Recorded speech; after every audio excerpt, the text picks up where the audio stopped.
Chapter 6. It's true what Poppy said, Free began. John didn't get out of juvenile hall until after Candy had been at school for 3 weeks. He didn't call her parents to ask for her phone number because he knew they wouldn't give it to him. He also wasn't sure if he wanted to see Candy right away, and the longer he thought about it, the more certain he was. He was mad at her. He had spent hours in juvenile hall thinking about how she had taken it for granted that he was going to help her cheat on her test. She had done so because she was too lazy to study, and because she never thought about his risk. Of course, he hadn't minded helping her until he got caught, but that was just the point. He shouldn't have been caught. She should have swallowed the cheat sheet the second that Annie, or Sally, or whatever her name was, had raised her whiny voice. John had spent an incredible amount of hours thinking about how Candy had frozen at that critical moment. It bugged him. It really did. He only needed her help that one time, and she let him down. He was also embarrassed to get in touch with her. She was in college, and he was just out of juvenile hall. He wanted to get his life back together before he called her, to show her that he had bounced back after a hard rap. Even though he was mad, he had every intention of seeing her eventually. He missed her more than he could stand, and had spent many nights in juvenile hall remembering them lying together on the beach. Those had been the happiest days of his life. John's stepdad lied to Candy when he said that John never came home after getting out. John did go home for 1 day. That was all it took for his stepdad to get on his case, calling him a no-good teacher beater and saying he'd never amount to anything. John repaid him by busting his nose. Juvenile hall had not improved his tolerance for abuse. It's hard to stay in someone's house once you've broken his nose. On his first day of freedom, John was out on the streets before the sun even set. He didn't have many friends, but he had some. He was able to stay at a few guys' house for a few days, but he had to get a job quick. He didn't want to go back to the garage where he had worked before. He didn't want to do anything he had done before. He wanted to start fresh, stay out of trouble, and make $1 million so he never had to kiss anybody's ass. At 19, John was already tired of being pushed around. He got a job in a bakery. It wasn't an ordinary mom-and-pop place. It was the bakery for one of the largest food chains in the western United States. The place was gigantic, several football fields long. You couldn't get within a mile of it and not smell the baking dough. You couldn't work there and not smell like yeast. The place was hot. It felt like it never got below 100 degrees inside. But the job had advantages. First, it was a union job, and the pay was better than at most places. Second, he could work the graveyard shift and have most of his day free to do what he wanted. Finally, the job they put him on was easy. The bakery had 5 machines that sealed various bakery goods in plastic. Things like rolls and Danish, stuff like that. John's job was to take the machines apart and clean them. They got clogged pretty quick. The guy who had had the job before John must have been a goof-off. The head of the bakery, his name was Tyler, believed that if a guy worked his tail off, he could clean all 5 machines in 8 hours. Of course, John was good with machines. He wasn't working at the bakery more than 2 weeks when he got his job down to 3 hours. That meant he could take 5 hours off if he could stay out of sight, and at the same time give the impression that he was busy with his machines. Like I said, the bakery was huge.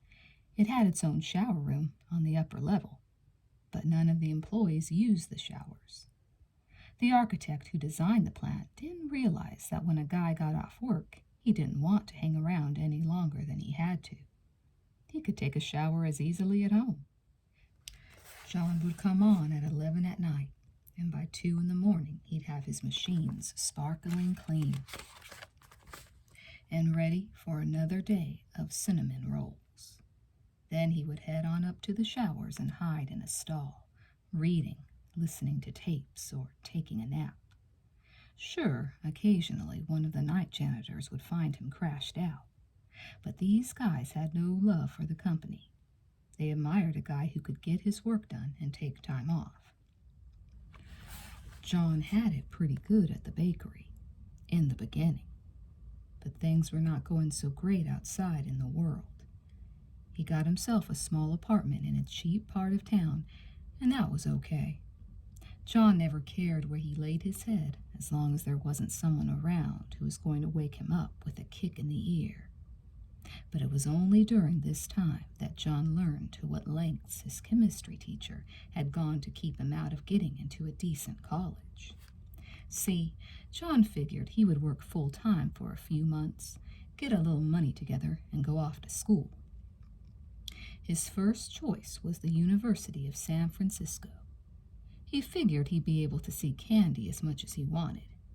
Yeah, he hadn't even called her, but he was planning how he was going to spend the next 4 years with her, or however long it took for them to graduate. But the university wrote him back a stern letter of rejection. He next applied to UC Santa Cruz, again, another school not far from Berkeley. He got the same kind of rejection letter. It made him wonder. He did some investigative work and learned that not only had all the universities in California been contacted by Mr. Sims, but all the state colleges as well. John couldn't believe it. All that was left were a bunch of junior colleges. His plans were in ruins. I said he often spent his free time at work goofing off, but he also spent a lot of the time studying the subjects he needed to become an engineer. Math, physics, chemistry. He figured he could catch up in no time at all. Now all that was out of the question, at least for the time being. That's the way he thought. Sure, you could say he was overreacting. He could have gone to a junior college and worried about getting into a 4-year school when the time came. But he didn't want to do that because he didn't want to have to call Candy at big important Berkeley and tell her that he was taking a few night classes at Cerrito's junior college. I mean, he had his pride, and there's nothing wrong with a guy having pride. More overtime was offered at work, and because John had nothing else to do, he took it. Rather than going in at 11, he started at 6 in the evening. He didn't know that Tyler, the head of the bakery and a staunch company man, usually worked to 7 or 8. This was the first time the two began to have regular contact. Tyler liked John initially. During the extra hours, he put John on another one of the plushier jobs. John was given a list of what the supermarkets wanted, and he'd go around to collect the stuff. 40 boxes of donuts, 50 boxes of rolls, 100 loaves of bread, and so on. Then at 11, with Tyler gone, John would clean his machines and take the rest of the night off. The overtime paid double. He couldn't complain. John often took his first break when Tyler was about to leave. Tyler had been a Marine, what should have set off warning bells in John's mind right away. John had never done well with people who were into authority and discipline. But John could be respectful when it suited him, and Tyler saw in John a kid who'd had a few lousy breaks, but who was bouncing back. The two spent a lot of time talking about sports, boxing in particular. John really enjoyed a good fight, and boxing was a second religion to Tyler. Tyler, in fact, had boxed in the Marines. He was built like a tree stump.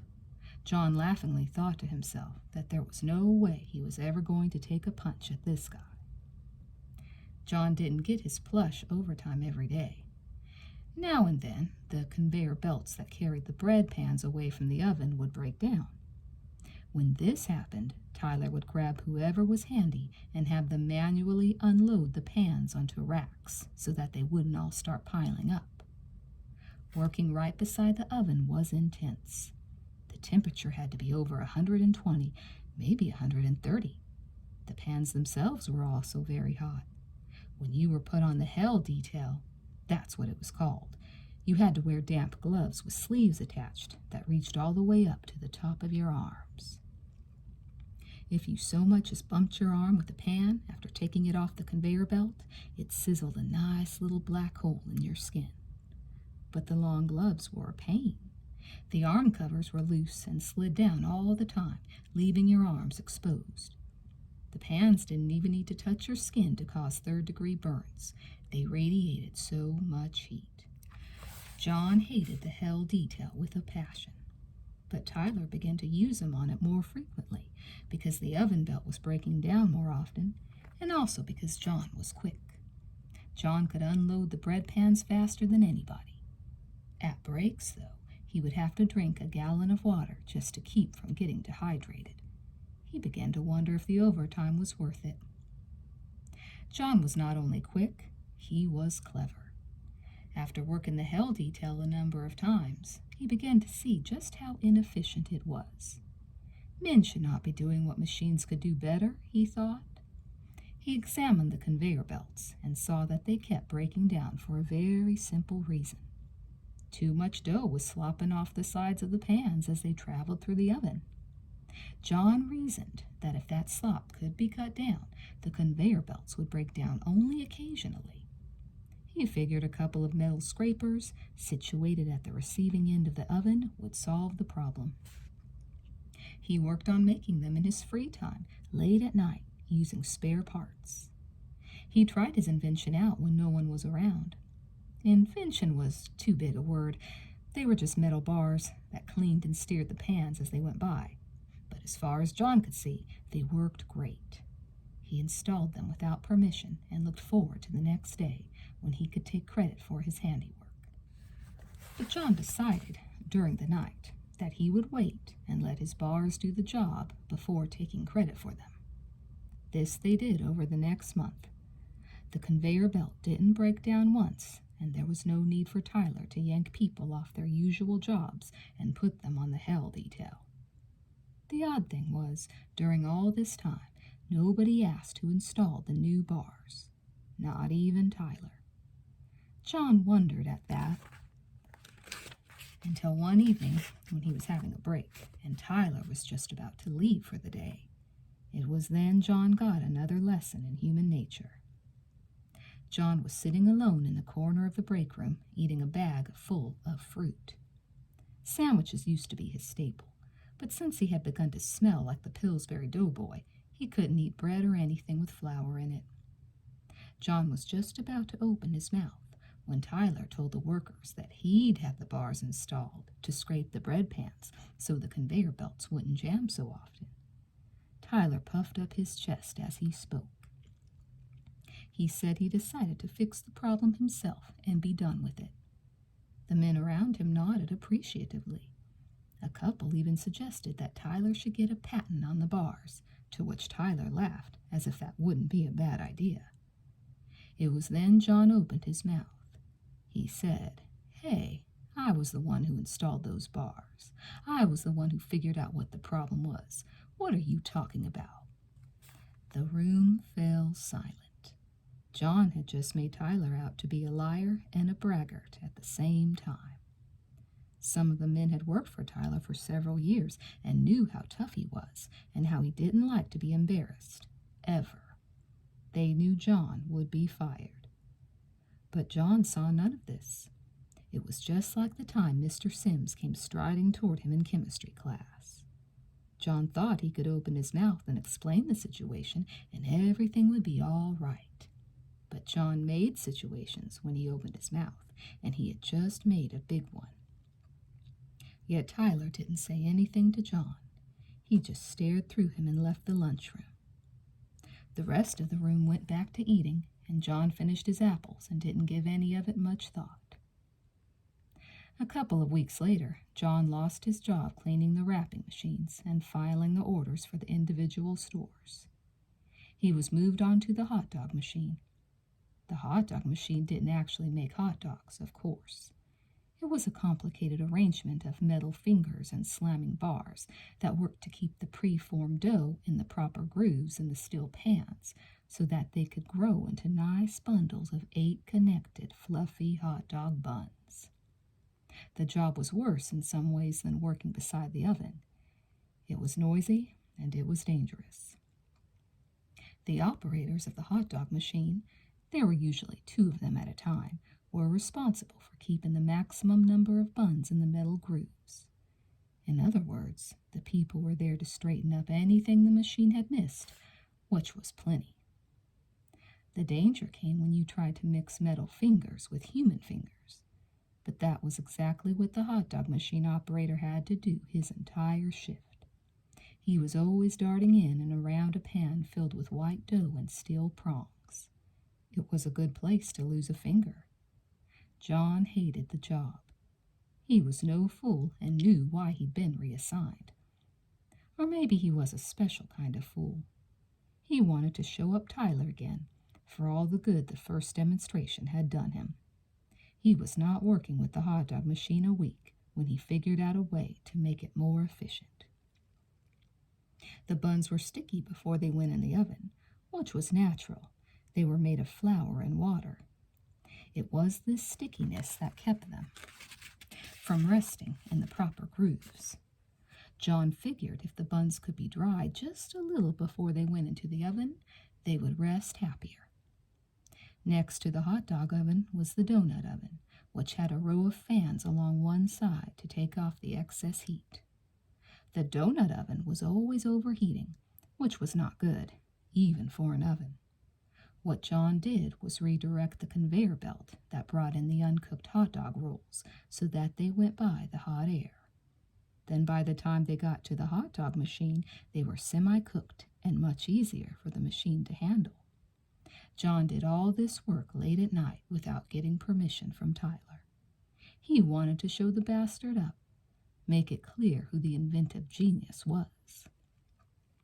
Once again, John was able to cannibalize parts. It wasn't much more difficult than setting up a train set. Naturally, Tyler immediately knew about the change.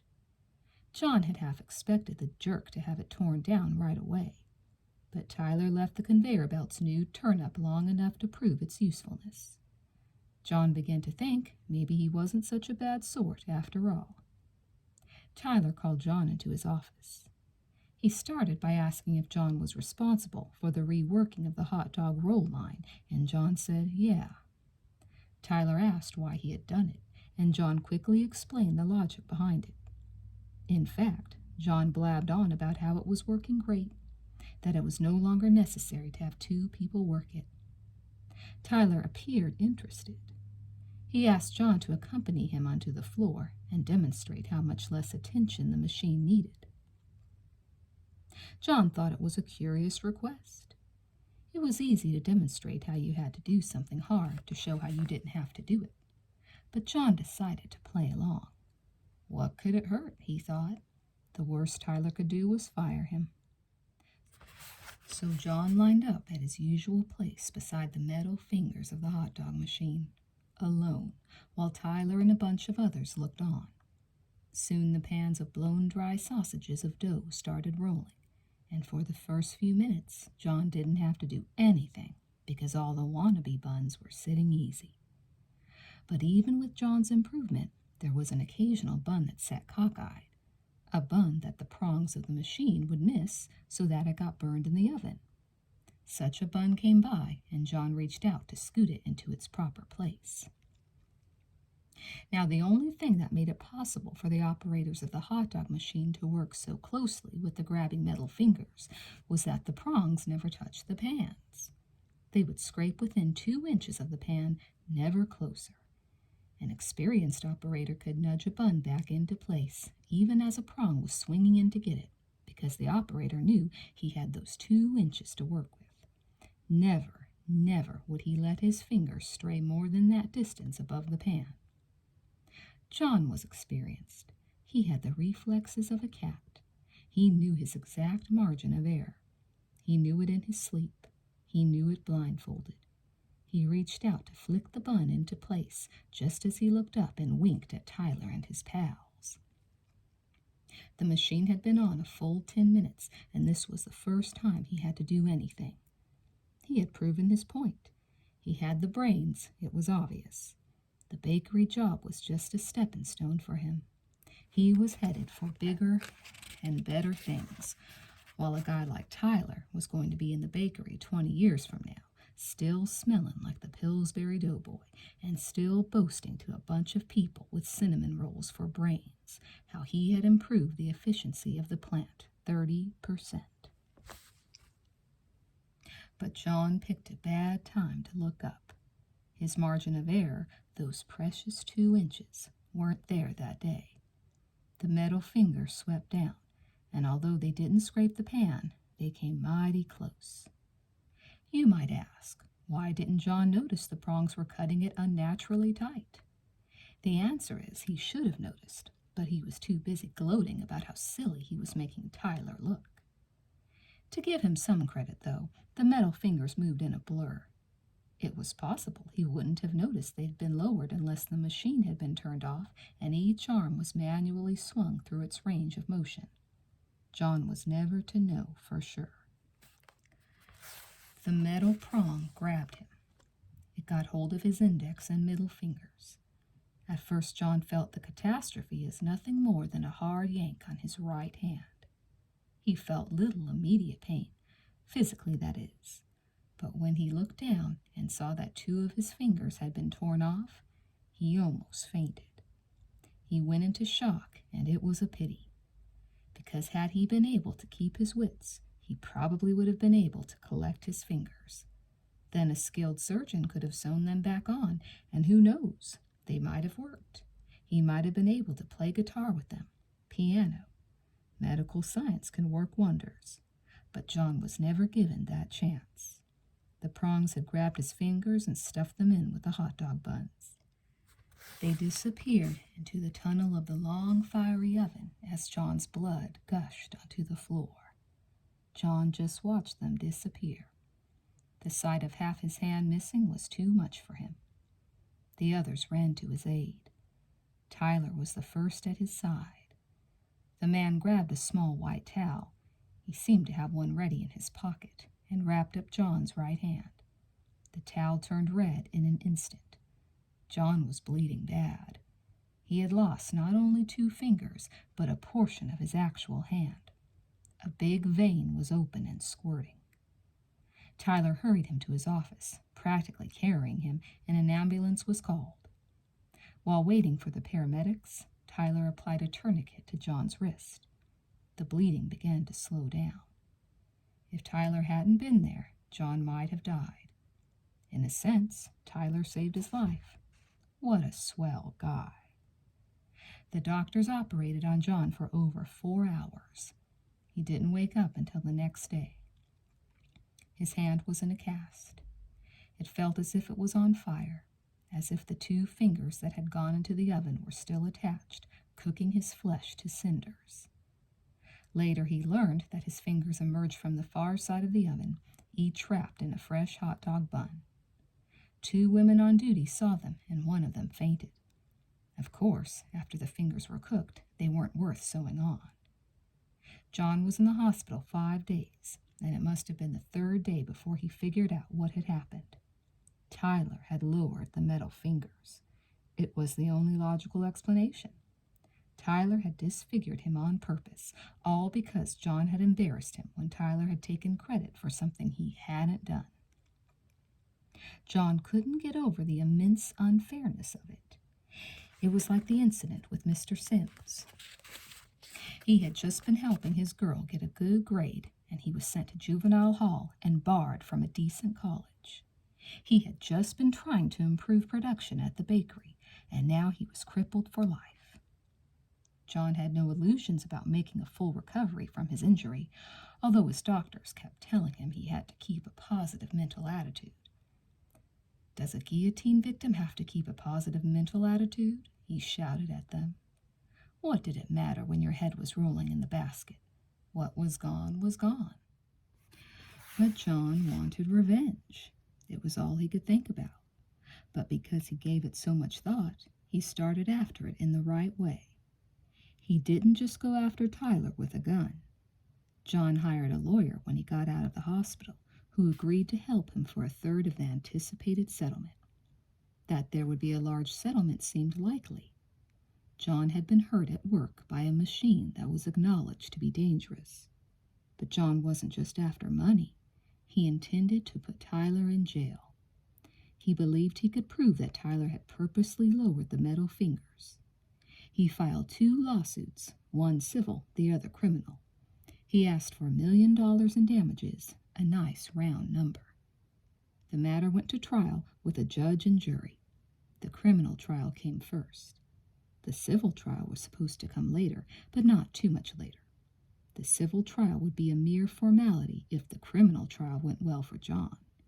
In fact, it would probably be unnecessary. The company would pay up and Tyler would be sent to jail. But the judge made a weird decision before the trial began. He agreed to allow John's previous history of teacher beating and juvenile hall time as evidence. It was a ridiculous thing for the judge to do, but more common in those days than now. Naturally, Tyler knew of John's past. John had told him about it when they were friends. Who appeared at the trial but the lovable Mr. Sims? John's lawyer, who was as inept as the lawyer who had represented him before he was sent to juvenile hall, couldn't get the court to focus on what had happened to John's hand. He spent most of his time defending John from personal attacks of being violent and paranoid. John didn't help matters by jumping up 3 times during the trial and screaming at Sims and Tyler. John was found in contempt of court and had to spend a night in jail without his pain medication. John had been discharged from the hospital, already addicted to morphine and codeine. If he didn't take the drugs, the pain was unbearable. The injury had caused extensive nerve damage. There are an unbelievable number of nerves in the hands. He couldn't sleep without drugs. He couldn't think or even breathe properly. Each time his pills wore off, he'd break into a cold sweat. Just the thought of the pain was enough to terrify him. He was a walking drugstore, a junkie with a doctor's prescription. He felt like an old man, and he was only 19. John lost. Tyler got off. John had plenty of evidence, but he couldn't prove beyond a reasonable doubt that Tyler had lowered the prongs. Certainly, they were in the proper place when the police examined them 3 days after the accident. John was also hurt by the fact that he had to admit tampering with the machinery without permission. No one cared that his tampering could have saved the company lots of money. It was even insinuated that his adjustment of the conveyor belt had something to do with his losing his fingers. When John's lawyer lost the first round, he wasn't interested in pursuing the second. John had to hustle to look for another lawyer, but couldn't find one. The bakery company offered to settle with him, $10,000 if he would just sign a piece of paper. But to John, that was a mere pittance. He told them to take a hike. He had been crippled. He'd never be able to hold a normal job again. They owed him $1 million. They owed him justice. They owed him something, for God's sakes. But all he received was pain. It's a wicked life, the life of constant pain. Some say emotional pain is worse, but those same people usually have nothing physically wrong with them. It was hard to say which was more difficult for John, the days or the nights. Each day it was hard to do the simplest of things, like getting dressed or opening a can or a bottle. Then he had to cope with the fact that he had a deformity that people stared at. That was particularly hard for John because he took pride in his looks. He'd go into a store and people would follow him with their eyes. Even when they weren't following him, he thought they were. If he hadn't been paranoid before, he was now. His self-esteem was wrecked. He couldn't even flirt with a girl anymore. He worried that when he did see Candy again, she'd find him repulsive. He got so he never went outside without bandaging up his right hand, even when he no longer needed the bandages. Nights were equally hard. The effect of his pills only lasted 3 hours at most.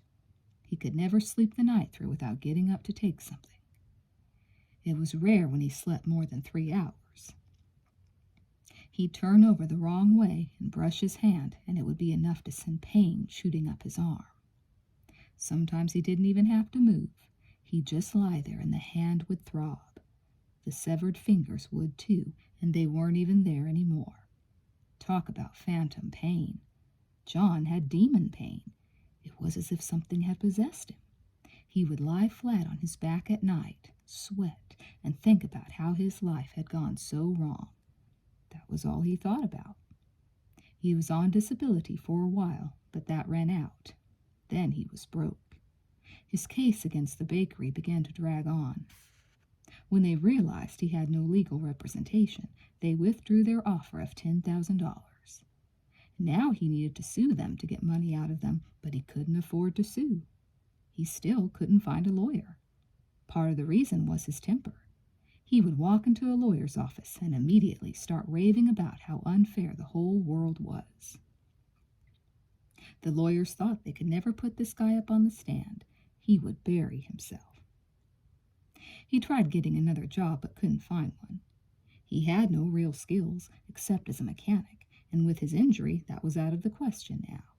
He couldn't even work in an office. He couldn't write left-handed or even open an envelope. But once more, he was his own worst enemy while he was trying to find new employment. He didn't get a job because he didn't want one. Because he wasn't sleeping right, he was too tired to work. All he really wanted to do was sit around and read and watch TV and take pills. He was taking more pills than ever. He had given up on the codeine. Morphine was the only thing that put him in the space he wanted to be in. 10 1-gram pills a day, a lot of opiate flowing through the old veins.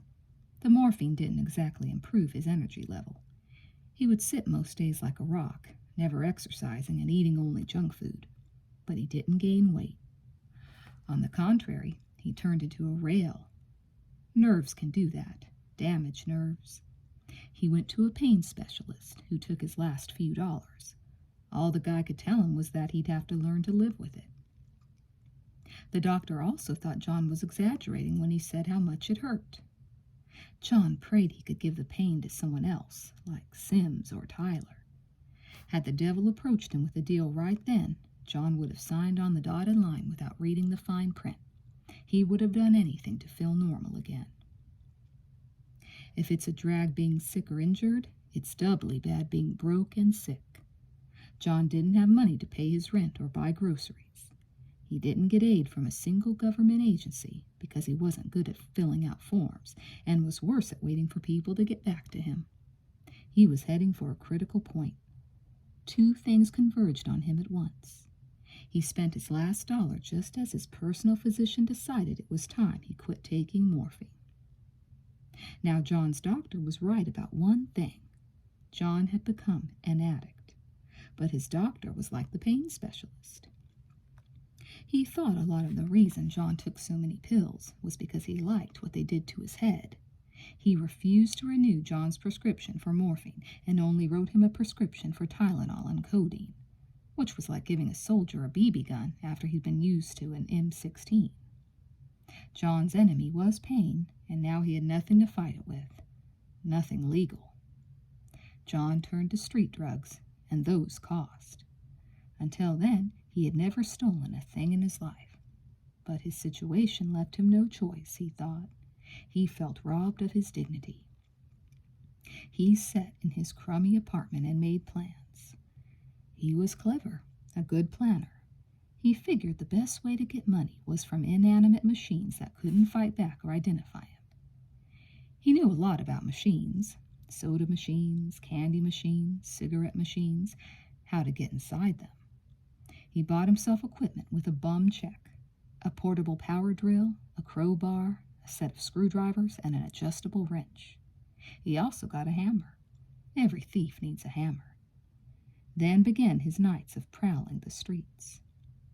In many ways, it was better than staying home alone with his pain. When he was doing a job, with the adrenaline pumping, he would actually forget the pain. In those moments, when the quarters came gushing out, he would feel satisfaction, a release from what he had been put through. Something else gave him release in those days. Morphine's stronger cousin, heroin. It was hard getting good morphine on the streets, but there was plenty of smack. John waited a while before trying it, knowing in his heart it might be something he couldn't control, but also knowing the white powder was just waiting for him, like an exotic prostitute who gave undreamed-of pleasure, but who always kept her blade nearby to ensure prompt collection for her services. Ah, heroin, the king of all drugs. At first he just snorted it, and the relief it brought was extraordinary. But soon he was boiling it up in a silver spoon and skin-popping it with needles a doctor wouldn't have stored in his black bag. The high was wonderful. For a while John felt as if he had found a true friend. Yet even at the start he realized how demanding this friend was. If you didn't give him money, he never visited, and if he stayed away too long, it was not only the pain that came, but nausea and cramps, the familiar companions of withdrawal. I said before John was a junkie. Now he was a strung-out criminal. The spiral kept spinning, and for him it could only spin downward, yet he still had a way to go before he hit bottom. Free fell silent. Once more Teresa felt disappointed as the tale halted. Still, Free spoke of John as if from a distance, uninvolved. Yet, paradoxically, there was great passion in the choice of words Free used to describe John's adventures. It was as if he were telling the story on two levels simultaneously. One level for each of his listeners, perhaps, Teresa thought. "I'd like to hear what happened next," Teresa ventured. Free glanced over at her. "I think we should stop soon, get a bite to eat," he said. They had been on the road slightly over 3 hours. She had gasoline left, a quarter of a tank, but it wouldn't be a bad idea to fill up. She wasn't particularly hungry, though. "Where would you like to stop?" she asked. "A 7-Eleven, maybe," Poppy said from the back seat. "An A.M.P.M. Mart, a stop and go." She hadn't made a sound while Free had talked. She hadn't even moved. Free slowly smiled at her suggestion. "My favorites," he said. "I don't mind stopping," Teresa said. Free just nodded. She added, "Did John end up back in jail?" "No," Free said. "When did he see Candy again?" she asked. "Poppy told you," Free said, "on a dark and stormy night." "Was it much later?" Teresa asked. Free showed impatience. "Much later than what? Than when he started taking heroin? Than when Candy had her baby? Those are all relative events, it's true, but they're not necessarily relative to each other. Time doesn't always move in the same straight line for everybody. When you're in pain, time moves real slow. John was in constant pain. Time for him was walking up a steep hill. Candy wasn't exactly coasting along on a bicycle, Poppy quipped. Free turned around.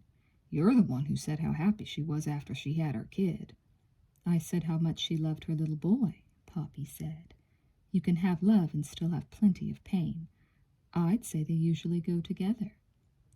Free wasn't interested in continuing the argument. He turned back to face front and put his hand on Teresa's leg. His fingers were warm now. She felt the warmth through her pant leg. Or maybe it was his electricity entering her body, his magnetism. There was no denying it. Sitting beside him, listening to him, she found him more and more attractive. Clearly, he was not romantically involved with Poppy. If he was, they had the weirdest relationship she had ever seen. Free smiled at her. "I want to hear the rest of your story," he said. "Everything that happened to you and Bill." The way he put emphasis on the word everything made her uneasy, but she rolled with it. It wasn't as if she had anything to be ashamed of, she thought. She had every intention of telling them everything that happened, at least everything she could remember. But it was only tonight. Of course I can remember tonight. Teresa reached up and scratched her head, feeling once again how clammy her skin was, how hot she was. It was her illness. That was why her memory was off a little. So she couldn't say exactly what had happened just before she left. It would come to her as she talked, and if it didn't, what was the harm? She had enough facts to convince them that Bill was a bastard and that Renee was a bitch. I thought you wanted to eat first, Teresa said. I do, Free said. Then it's your turn to talk. Then we'll stop and visit my mom. He grinned again. You'll like my mom. She lives in a big stone house by the sea. She can read fortunes. Teresa laughed. You believe in that garbage? Free laughed with her. There's so much of it in the world. How can you not believe in it? But I'm serious. You must ask her to read your fortune so that you'll know what's going to happen next in your life. I don't think I want to know, Teresa said. Free continued to watch her. They all say that. Teresa stopped laughing. Who are they? My mother's clients, Free said. He pointed to the next exit. They had reached the outskirts of San Luis Obispo. After this, if they took the coastal route, the road would narrow and begin to wind as it followed the rugged coast. Let's get off here, Free said. This is a good place.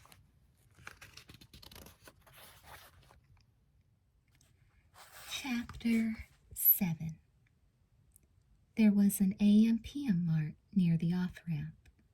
Teresa stopped in front of the gas pumps and turned off the engine. The three of them climbed out. The rain was still coming down, a light sprinkle. A breeze blew from the direction of the ocean, making her shiver despite her fever. The heels of Poppy's black boots clicked on the pavement as she headed toward the side of the store. I have to go to the bathroom, Poppy said. I'll go with you, Free said, opening the door to the back seat on his side of the car. I want to change. He reached inside and unzipped his garment bag. These damp clothes are beginning to bother me. Can I get you anything while I'm inside the store? Teresa asked. Free paused and reached inside his pocket to pull out a wad of bills. He motioned her over and thrust 2 20s in her hand. Fill up your tank and get me some beer, he said. She smiled. Let's not go through that again. They won't sell me alcohol. You can try, Free said, going back to his clothes bag. Do you want anything? Teresa called to Poppy, who was ready to disappear around the side of the building. Poppy didn't turn around. Get me a new Bic lighter, she called. But don't you want something to eat? Teresa asked. Peanuts, Poppy shouted. Peanuts and popcorn for Poppy Corn, Teresa muttered under her breath as she headed for the front door of the mini-mart. She'd have to pay before she pumped any gas. That's what the sign said. Inside, a frumpy middle-aged woman with a backside as wide across as a barroom TV stood up from her suffering stool and put her Diet Coke down on the counter. Good morning, she muttered. It is morning, isn't it? Teresa said. What time is it? She had a watch on, but it was easier just to ask. 1:35, the woman said without checking. Her voice was flat and uninterested in everything. Her brown eyes were equally flat. She might have looked more alive if she'd been lying on the floor with a sheet over her face. Oh, well, Teresa thought, it's late. She headed for the candy section first. Her junior mints were all gone. Picking up 3 more boxes, she moved toward the nuts. There were several kinds of peanuts. She got Poppy a small jar of Planters. the most expensive kind. The beer she didn't bother with at all. Free could buy it himself. He said he'd found his license. Teresa picked up a carton of milk and a box of donuts and stepped up to the counter. There she picked up a lighter. She collected everything with her right hand. Her left wrist was aching even worse than before. The pain seemed to extend up her arm, and the tips of her fingers had gone slightly numb. She studied the area, but could see no bruises, no scrapes, nothing. For the life of her, she couldn't remember where she had heard it. It was weird, like the store. The woman at the counter checked her out with the lethargy of a person twice her age. Teresa handed her one of the 20s. "I'll get as much gas as there is change," Teresa told the woman. "That will be 11.15, the woman replied before she had even finished ringing up everything. Teresa was curious. "How do you know that?" she asked. The woman stared at her blankly. "How do I know what?" "How much change I have left for gas. You haven't rung everything up." The woman slowly bent over and came up with a brown paper bag. "When you've been here as long as me, everything costs the same," she said. The woman never did finish ringing up the order. Teresa left with her bag of junk food and deposited it on her own seat while she got the gasoline pumping into the tank. Poppy Corn and Freedom Jack emerged from the side of the store. They had both changed clothes.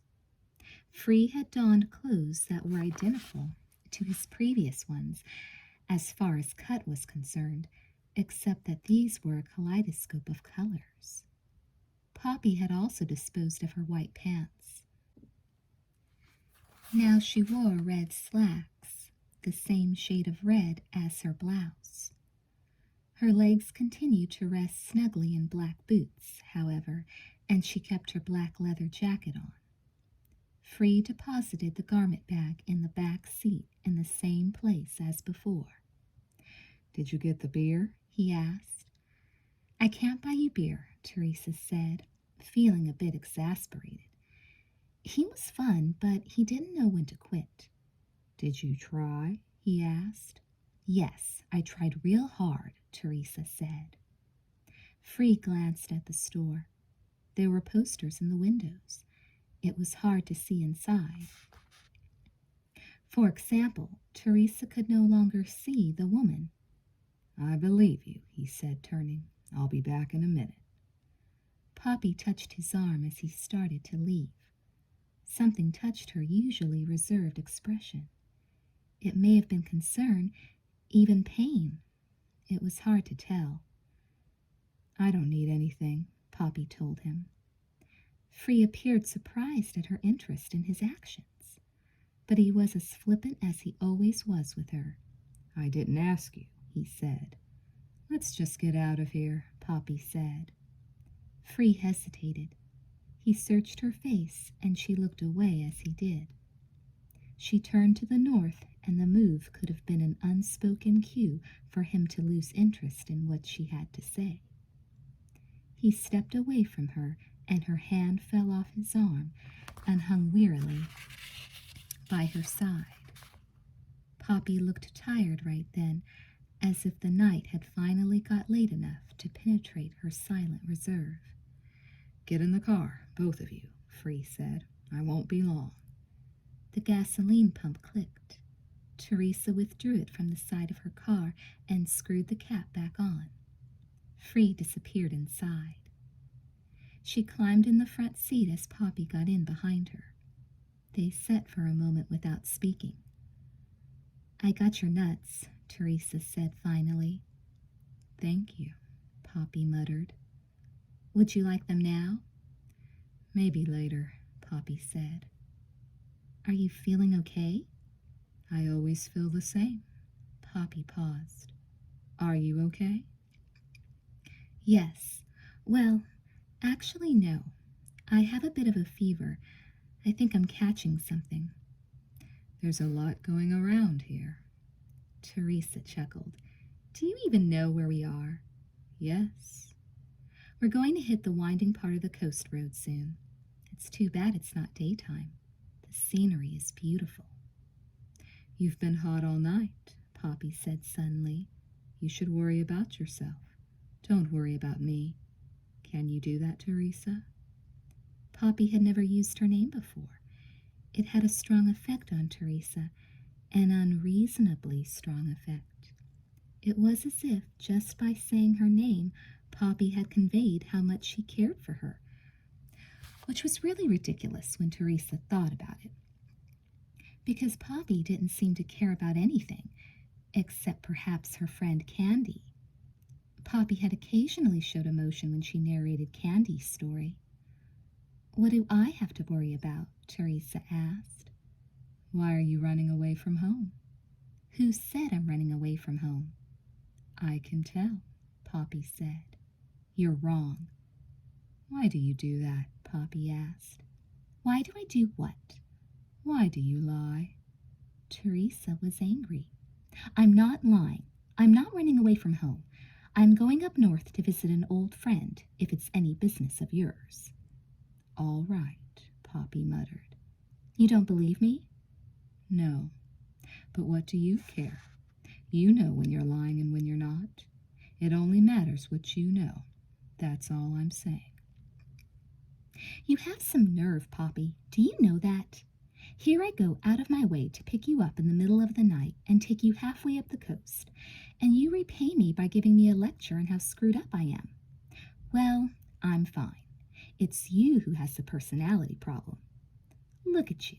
You can't go 2 minutes without sticking a cigarette in your mouth. And you just sit in the back making snide comments at Free when he's trying to be friendly. Are you jealous of me or what? Just say it if you are. I'm not jealous of you, Teresa, Poppy said. Teresa suddenly felt as if her balloon had been deflated. Once more, it was the way Poppy said her name. The girl was insulting, telling her how to behave. Yet when she said her name, it was as if she were her best friend, trying to warn her of danger. There was a warmth in her voice that was hard to identify. Teresa considered a moment before speaking again. What's your relationship to Free? She asked, besides being his assistant. Did you get me a lighter? Poppy asked. Yes. Teresa fished it out of the bag and handed it to Poppy. The dark-haired girl lit a cigarette and blew a cloud of smoke. Teresa quickly rolled down the window. Have you tried chewing gum? Teresa asked, coughing. I tried everything to quit, Poppy said, but I've given up trying. You were asking about Jack and me. We used to be involved. We're not involved anymore, at least not romantically. Why do you work with him? You don't seem to get along. I have to work with him. I have no choice, Poppy added softly. I care about him. Teresa hesitated. Why do you call him by his last name, Jack? It's his name. He doesn't like it. I've noticed. Teresa rubbed her hands together and glanced in the store. She could see neither Free nor the woman. I wonder what's taking him so long, she said. He's probably robbing the store, Poppy said. Teresa chuckled. He's such an incredible magician. I bet he could do it and no one would notice. He knows how to cast a spell, Poppy agreed. Freedom Jack reappeared a minute later. He walked quickly to the car. He had 2 6-packs of beer in his hands. He climbed in and set the beer on the floor at his feet. He was sweating and breathing hard. Let's get out of here, he said. Teresa laughed again. Poppy said you were in there robbing the store. You almost look like you just did. Free smiled. Yeah, that's why I put on my psychedelic clothes. It hides the splattered blood. He tapped the dashboard. Let's hit the road. Teresa started the car. You definitely want to go up the coast? The road splits just up ahead. The inland route, Highway 101 would be faster to San Francisco. We've got to see my mom, Free said. The coast is the only way to get to her. Teresa nodded. That's fine with me. They were back on the highway a minute later. Only then did Free relax in his seat. He opened a beer and offered it to her. Teresa shook her head. He raised it to his lips and took a sip. Poppy sat silently in the back seat, wrapped in clouds of smoke. The rain began to come down again, pelting now. It would be tricky navigating the coast road, Teresa thought, in the dark with the rain quietly thrumming on the roof. She hoped the traffic stayed as light as it was now. She hadn't seen another car in a while. Tell us more about Bill and Renee, Free said finally. I'd rather hear about John and Candy, Teresa said. Once more, Free reached over and touched her leg, higher this time, above her knee. His fingers squeezed her skin through her pants, and he grinned. You have another joker in your back pocket, he said. Teresa blushed. I do not. When did you put it there? When I pinched your butt, Free said. Teresa giggled. You did not pinch my butt. I would have felt that. You did feel it. Free let go of her leg and took another drink of his beer. I can't talk about John until it's my turn. It's your turn now. What happened next? Did you find the two of them together in bed? Teresa stopped giggling. She sucked in a painful breath. Yes. Free hooted. I knew it. Tell us what happened. He fidgeted excitedly. This is going to be good. I'll tell you what I know, Teresa said, but I'm not saying I know everything. They were real sneaky. I told you, Renee said she wanted to come to my second show to see me, but it was just an excuse to see Bill. While I was on stage and between shows, they had plenty of time to talk and laugh at me. Chapter 8. Teresa's parents came to the second show, along with Renee and Bill. Having her folks in the audience made Teresa almost as nervous as she had been the first night. The crowd was just as large, if not larger. Mr. Gracioni said the talk on the streets about her was all good. As she stepped out under the lights, people began to cheer. She felt scared but confident. Immediately, things started to go wrong. On her first song, she broke a guitar string. She had done it before, many times while practicing. It was an anticipated difficulty, and she had told herself that if it happened during the show, she was just to keep playing and finish the song. But the missing string threw her, and she started singing out of tune.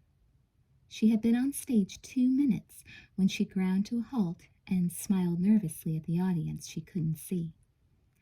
I broke a string, she said apologetically. Mr. Gracioni brought her a different guitar.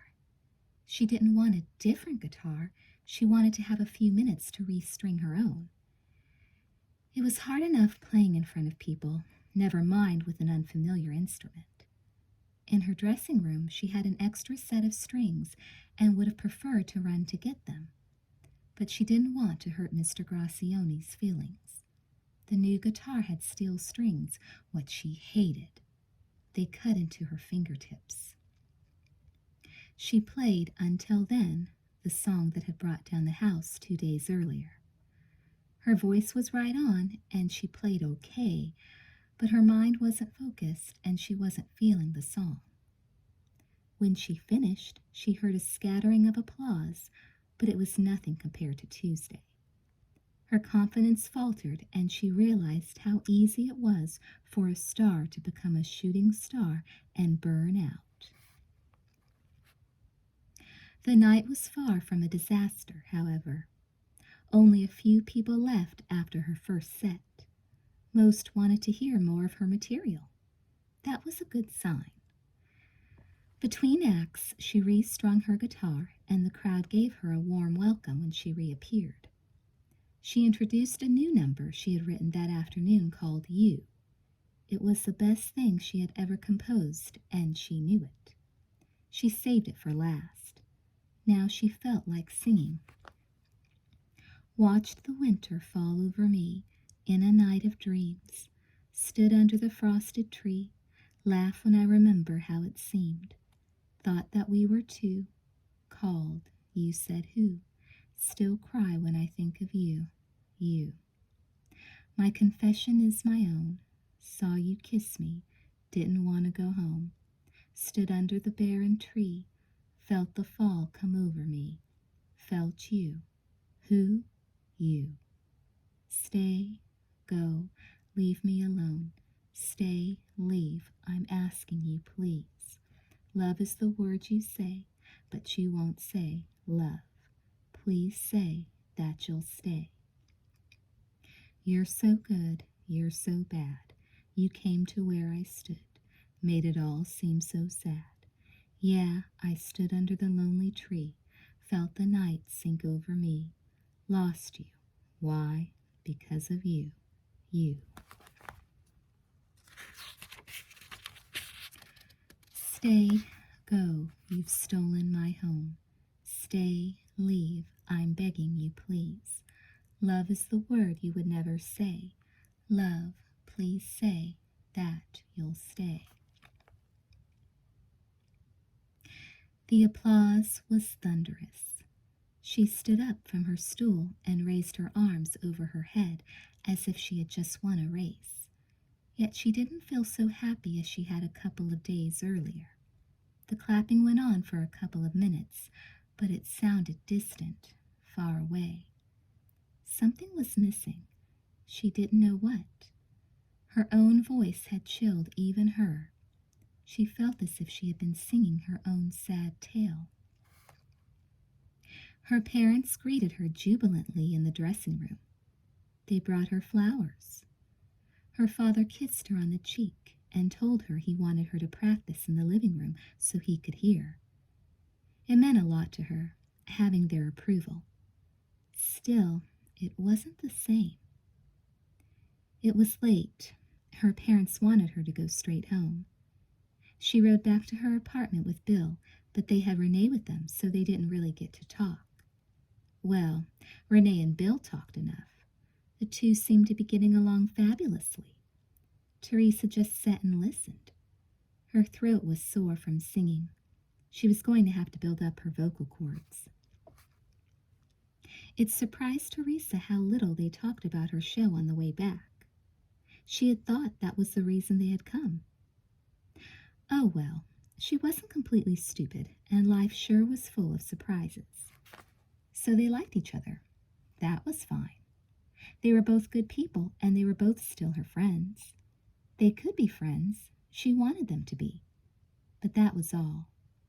She needed another male to add to this trio to fix it, she thought. When they reached Renee's place, Teresa suggested they go out on a double date that Saturday night. Renee, of course, blushed and said she didn't have anyone to go out with her. Teresa just smiled. I have someone for you. Don't worry, she said. Bill drove her home, told her how wonderful she had been, gave her a quick goodnight kiss, and said he was tired and had to get to bed. Love you, she said in her hoarse voice, getting out of his car. I love you too, Teresa, he replied. Her date for Renee was Alfred Morel. Everyone at school called him Alf. He was a football player and not a particularly intelligent or personable fellow. Not really Renee's type, but someone who wanted to meet her, and a handsome enough guy. Teresa had him for a lab partner in biology, and she had talked up Renee to him even before Renee had shown an interest in Bill. Now she gave him a hard sales pitch. Renee was the most beautiful girl in the area. She was painfully lonely, horny as hell. He just had to meet her Saturday night. Alf said fine, he was agreeable. Bill wasn't wild about the idea of doubling, but she told him it meant a lot to Renee.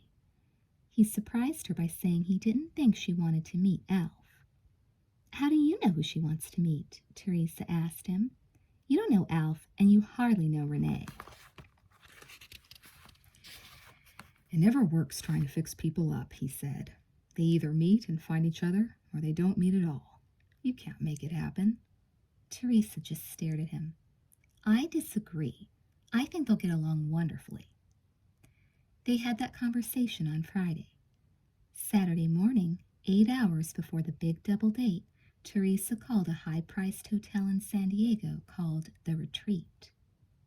Nestled in trees beside the ocean, it boasted a 5-star rating and 250 rooms with balconies overlooking the water.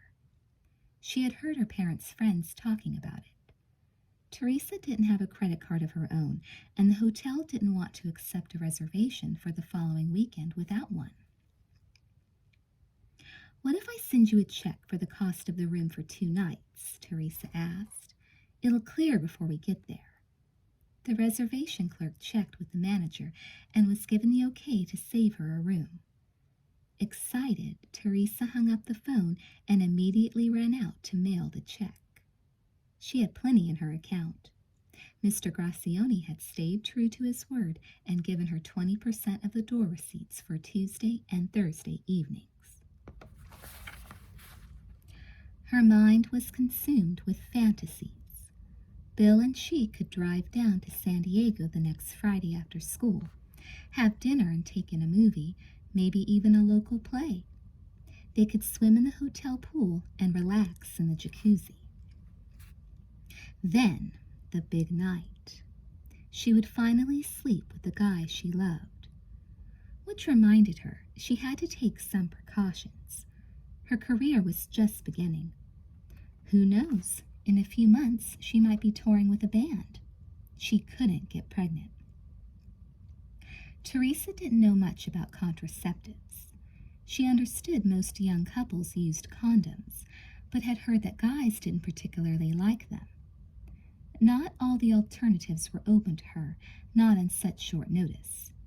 She didn't have time to get a prescription for the pill, even if she knew a doctor who would give it to her.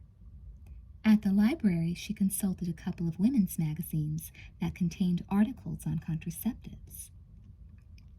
The sponge seemed her best bet, although it wasn't rated the safest. But her chances of getting pregnant, so she reasoned, would be slim. She purchased a box of sponges in a drugstore on the other side of town. The pharmacist didn't ask her for her ID, although she was silly enough to think he might. Next time, she thought, Bill could get the contraceptives.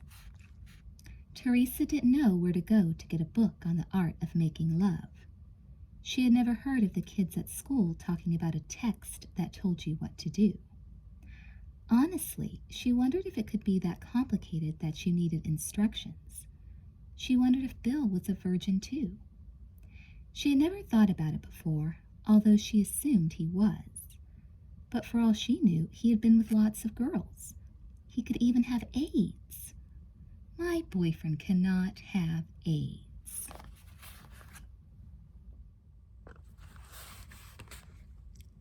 Bill picked Teresa and Renee up at Teresa's place. Renee had come over earlier. Then they went to Alf's house to get him.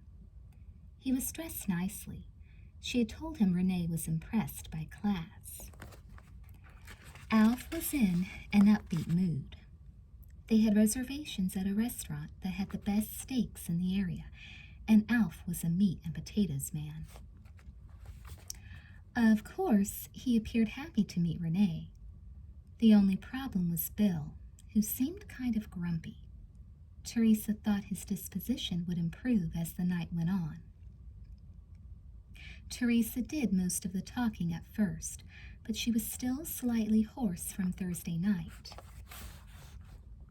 They got their table at the restaurant, and Alf did his best to join in the conversation.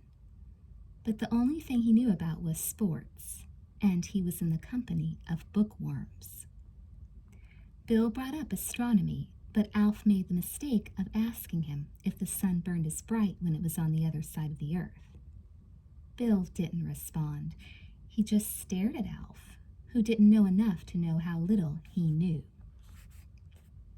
Renee spent most of the time with her gaze lowered. Teresa didn't know what to do. It looked as if Alf and Renee were not soulmates. It was on the way to the movie that the trouble started. Bill made an illegal U-turn, and a police car, its rooftop light pulsing red, was on his tail in a minute. Bill swore and pulled over to the side of the road. The police officer got out and wrote Bill a ticket without listening to a word of his excuse, which did sound pretty lame. Bill was still swearing as they started toward the movie theater again. "The police force in this town is made up of a bunch of losers," Bill said. "People who can't get jobs anywhere else become cops." "They do the best they can," Alf said. "What was that?" Bill asked. He was, naturally, sitting in the front seat with Teresa. Alf and Renee were in the back, although not sitting together. They were pressed up against the side doors so hard anyone would have guessed the car was about to catch fire and they wanted to bail out. "Not all cops are losers," Alf said. "And I suppose I deserved that ticket?" Bill asked. "The sign said no U-turn," Alf said. "What sign?" Bill asked. "I didn't see any sign." "There was a sign, Bill," Teresa said as gently as she could. "You just missed it. It's no big deal." "How come you're taking his side?" Bill asked her. "Since when do you like cops? You told me you hated cops." "I don't hate cops," she said, which was true, although what he said was also true. Bill had been with her once when she had been pulled over and given a warning slip to get a taillight fixed. She wanted to get off the subject, though, as smoothly as possible because, "My father's a police officer," Alf said quietly. Bill was stumped for a moment. "Well," he stammered, "I'm sure your dad wouldn't have given me a ticket for such a minor infraction." "I don't know," Alf said. "What do you know?" Bill asked. When Alf didn't answer, Bill continued, "You don't know much about astronomy, that's for sure. What interests you anyway, Alf, besides football?" "I like basketball and baseball," Alf said. Bill barely suppressed a snicker. "That's great. That's wonderful. What do you think of that, Renee?" "I don't care much for sports except horseback riding," Renee said. Alf was interested, or trying to be. "You have a horse?" he asked. "Two," Renee said. "I go riding almost every day." "That's neat," Alf said. "You don't want to make a left up here, Bill. You'll get another ticket." Bill suddenly pulled over to the side of the road. He turned off the engine and closed his eyes for a moment. Teresa touched his arm, but didn't say anything. She had never seen him upset before. He took a couple of deep breaths before opening his eyes. "Renee," he said, "are you having fun?" "I'm all right," Renee murmured. "Are you having fun, Alf?" Bill asked. "I'd like to," Alf said, "but I seem to be annoying you, which makes me uncomfortable." Bill nodded. "You are annoying me, and it isn't your fault. It's my fault, but I don't think it's going to go away. Why don't we cancel the idea of this double date?" "Bill," Teresa said, "give it a chance."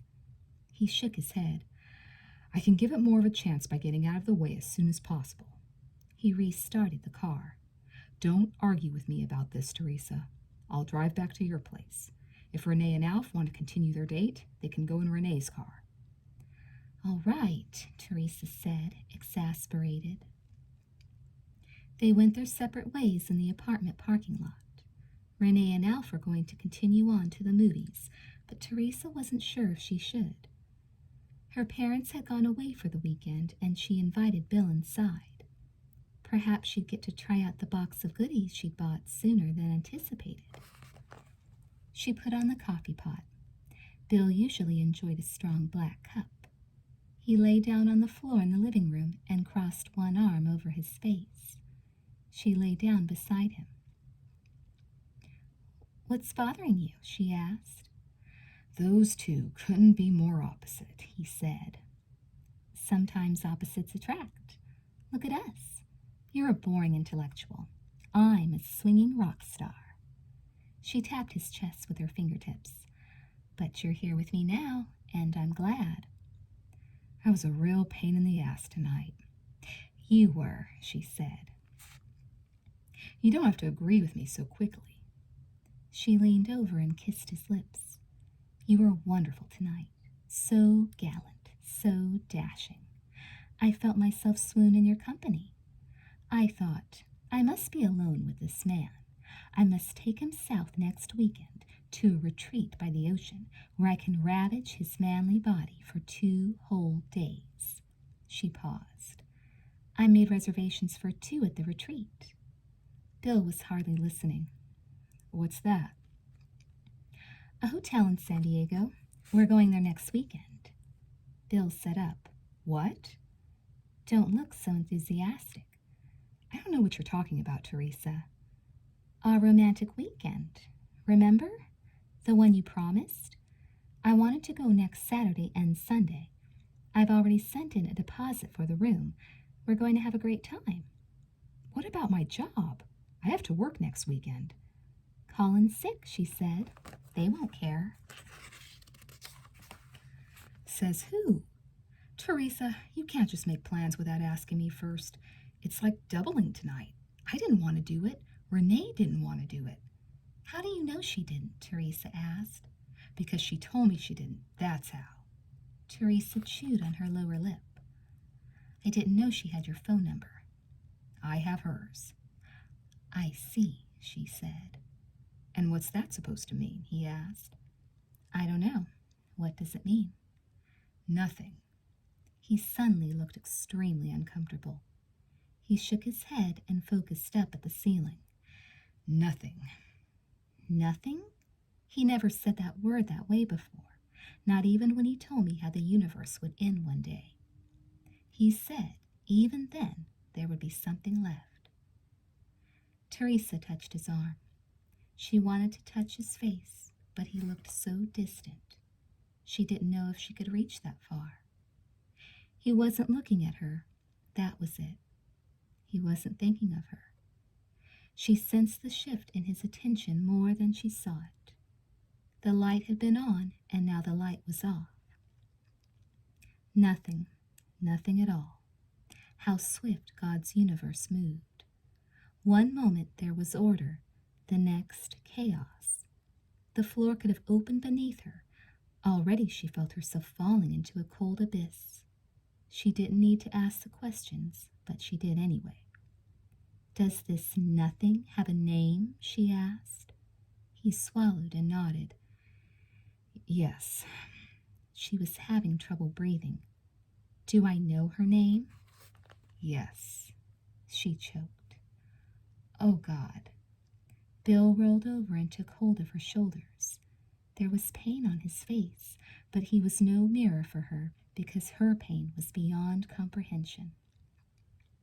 When he spoke, his words sounded so stupid he should have kept his mouth shut. "I didn't want to hurt you," he said. "You can't want her instead of me," she whispered. "Teresa, I didn't want any of this." "Does she know?" He raised his voice.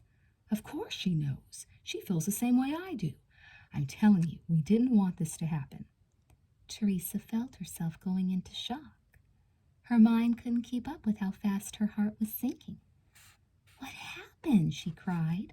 "What have you two been doing together?" "Nothing. I swear to you, nothing's happened yet."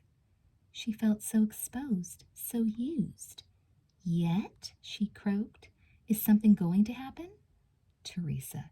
"No, you can't do this to me. I was going to sleep with you next weekend. I was going to love you. I do love you. You're my boyfriend. She's my best friend." Teresa wept pitifully. "You're the only friends I have." Someone knocked at the door. Bill got up and answered it. Renee was there, beautiful Renee. Alf decided to walk home, she said quickly to Bill, and I've discovered that I have a flat tire. I was wondering if I could borrow you to help me. Her gaze strayed inside the apartment. Teresa? I told her, Bill said quietly. Renee was sad. They were all so sad. Oh, Renee said. Teresa? No. Teresa sat up and wiped her face. I don't want either of you to say anything. I want to be by myself. She raised her hand when they started to protest. Her fingers shook. Please do this for me. I don't want to leave you alone now, Bill said. Teresa sighed. I've been alone before. It's not so bad. She shut her eyes. A red glow burned deep inside her brain. A fire trying to warm a place that was always cold. The place between the living and the dead. She no longer felt totally alive. She only wished somehow that she could die. Please leave, she whispered. They did as she asked. They said goodbye and closed the door. She collapsed on the floor and lay there for a very long time.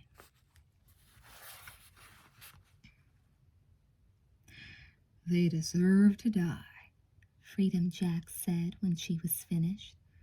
Are you sure you didn't kill them? Is that the reason you're running away from home? I didn't kill them, and I'm not running away from home, Teresa said softly. Relating the events had shaken her up some.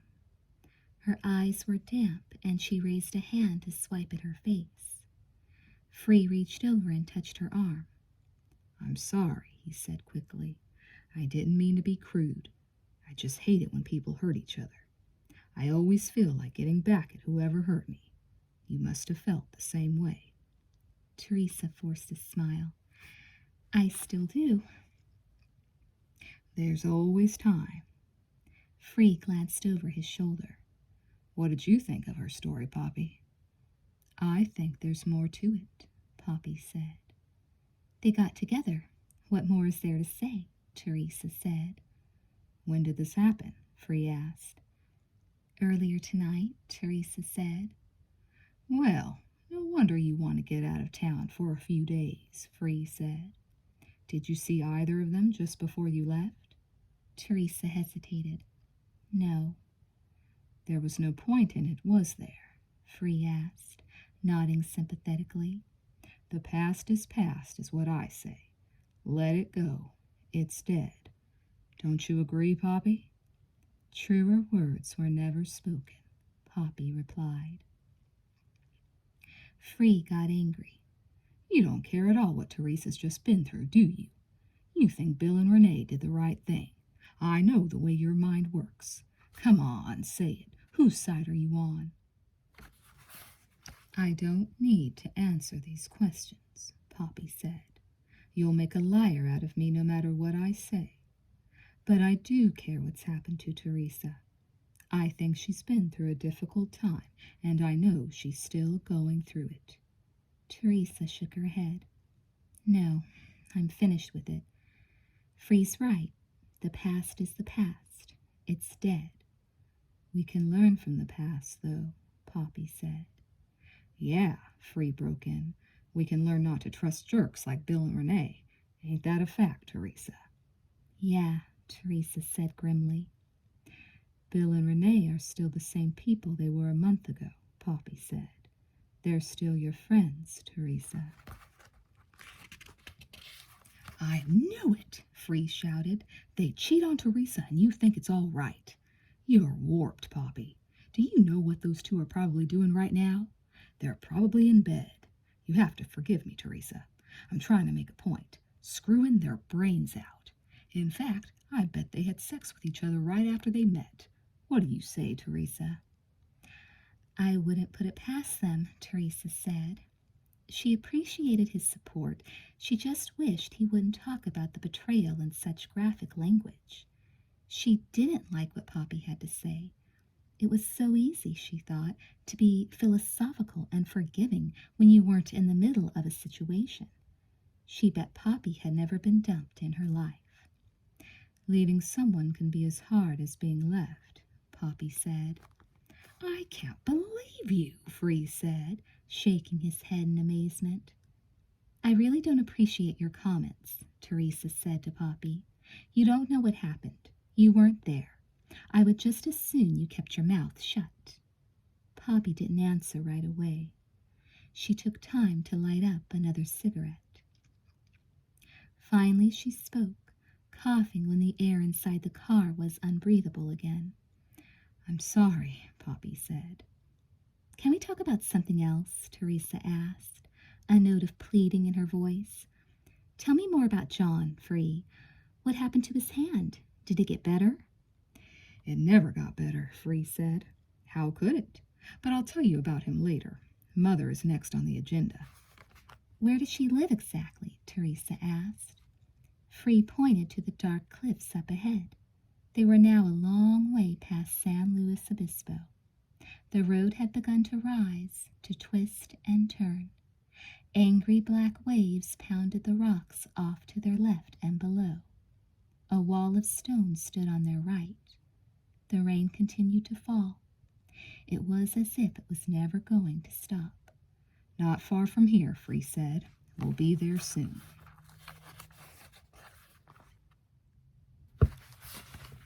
Chapter 9. They didn't reach the place until an hour later. During that time, Free leaned back against the seat and took a nap, his snoring rocking softly in rhythm with the turns in the narrow road. In the back seat, Poppy sat silent and still. Many times Teresa thought she, too, had drifted off to sleep. But then she'd flick her lighter, the orange flame flaring briefly in Teresa's rearview mirror, and exhale a cloud of fresh smoke. Teresa didn't attempt to make conversation with her.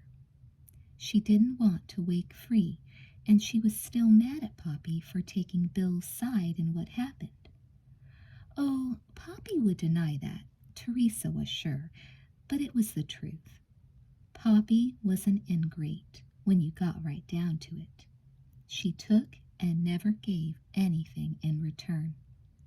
One day she'd have to wake up and smell the coffee. Teresa did not feel well physically.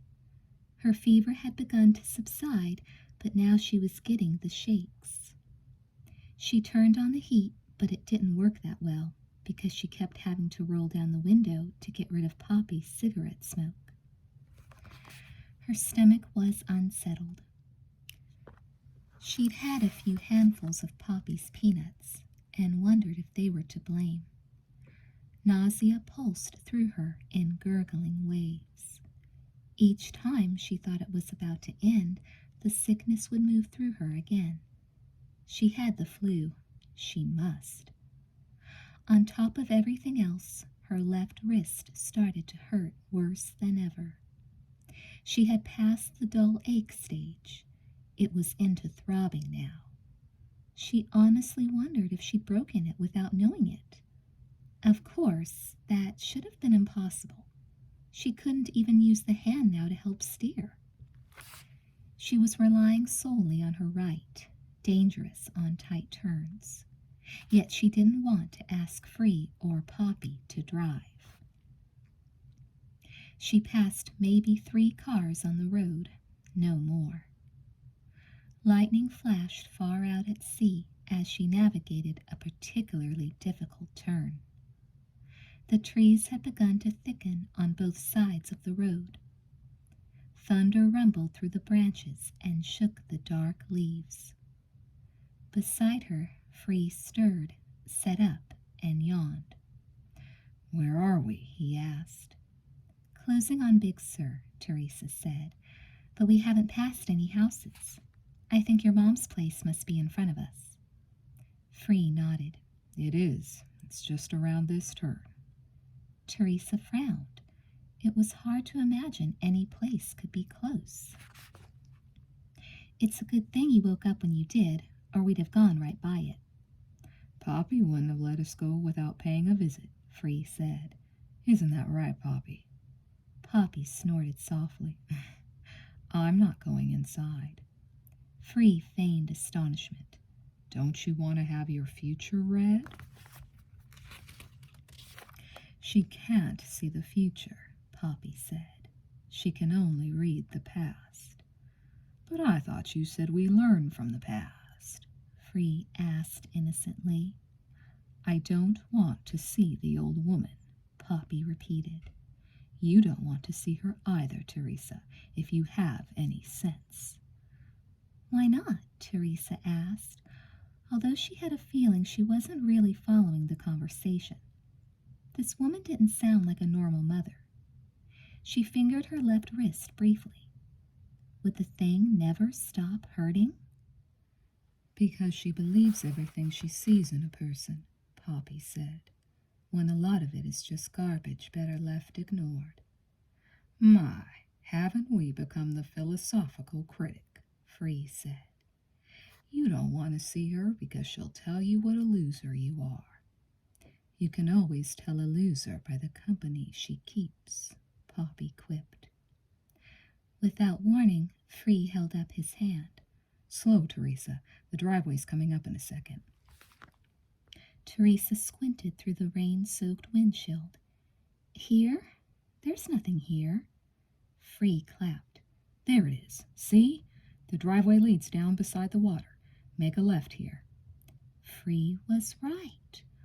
Wow! A narrow driveway that led into a stand of swaying trees appeared on the left. Quickly, Teresa twisted the steering wheel around and put mild pressure on the brakes. They crossed the yellow center line, and the front of the car dipped down sharply.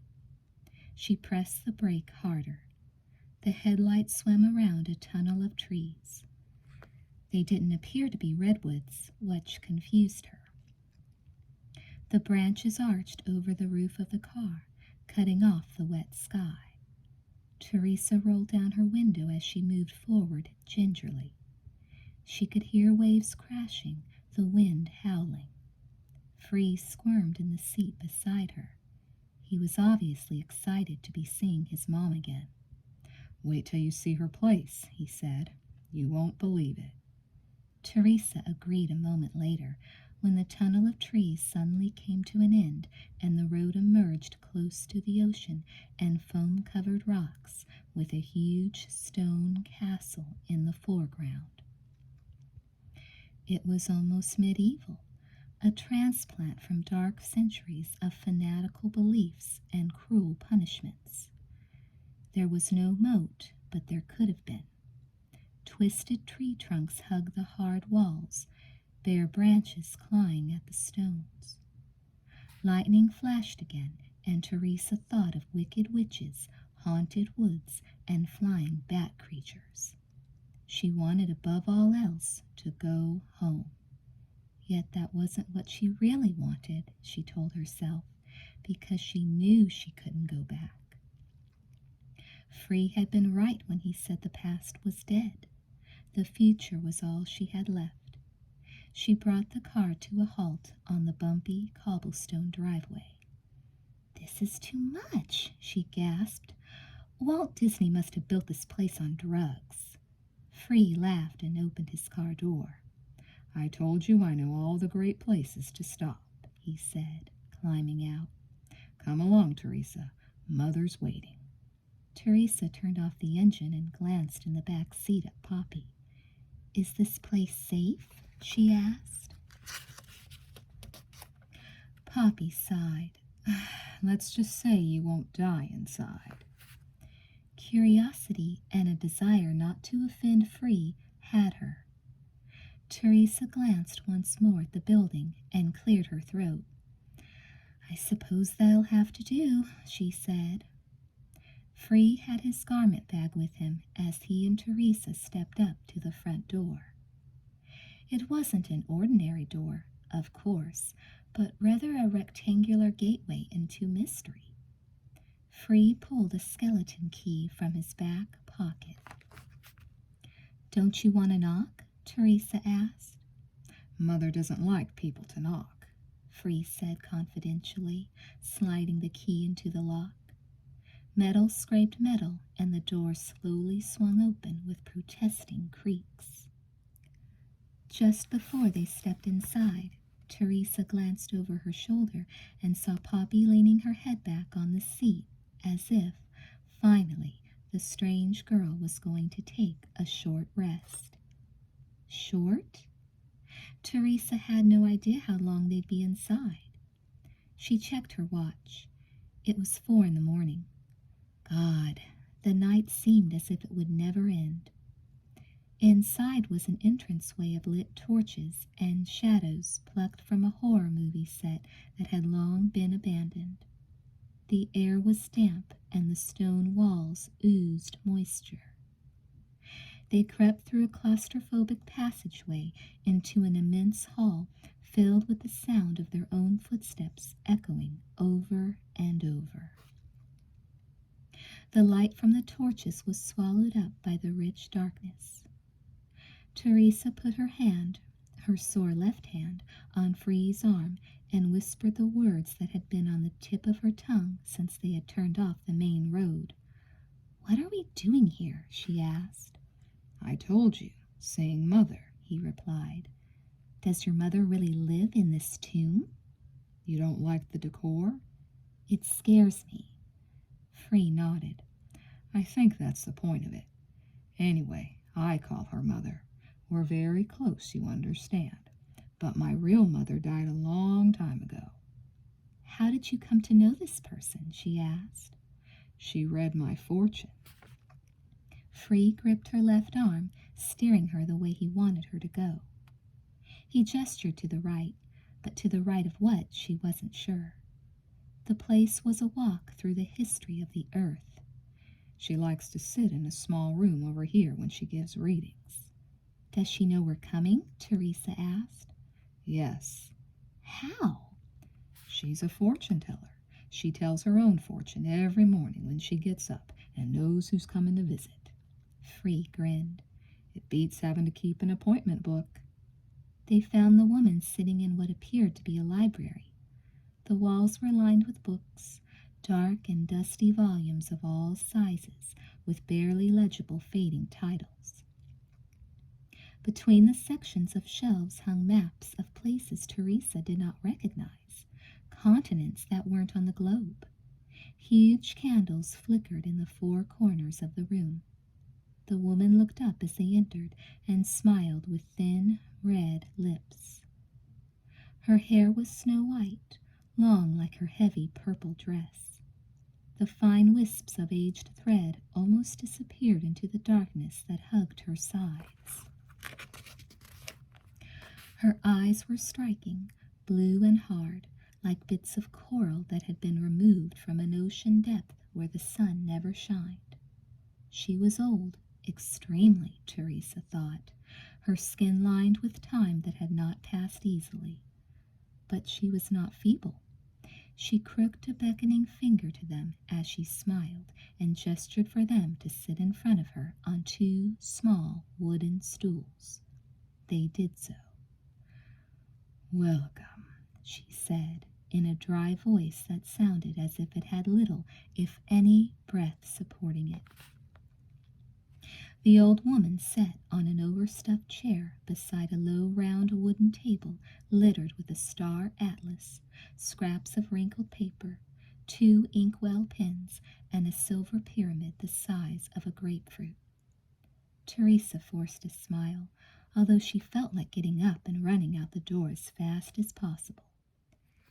This person, she was sure, this hag, was not going to tell her anything she wanted to hear.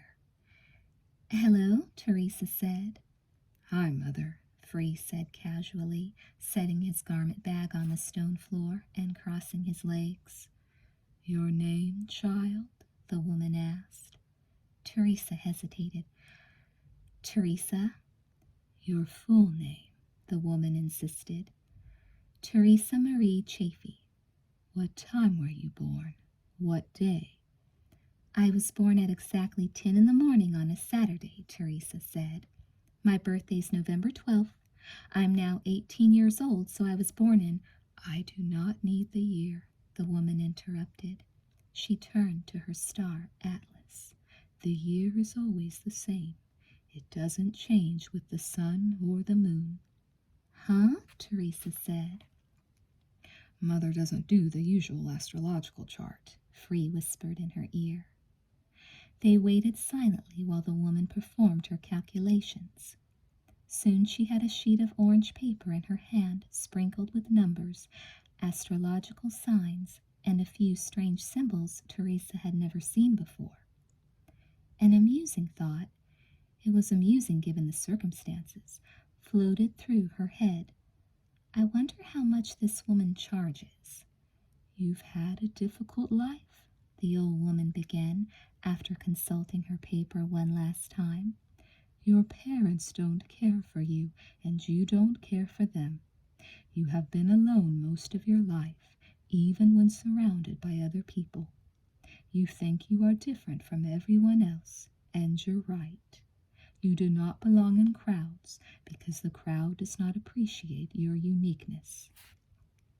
Your talent is vast.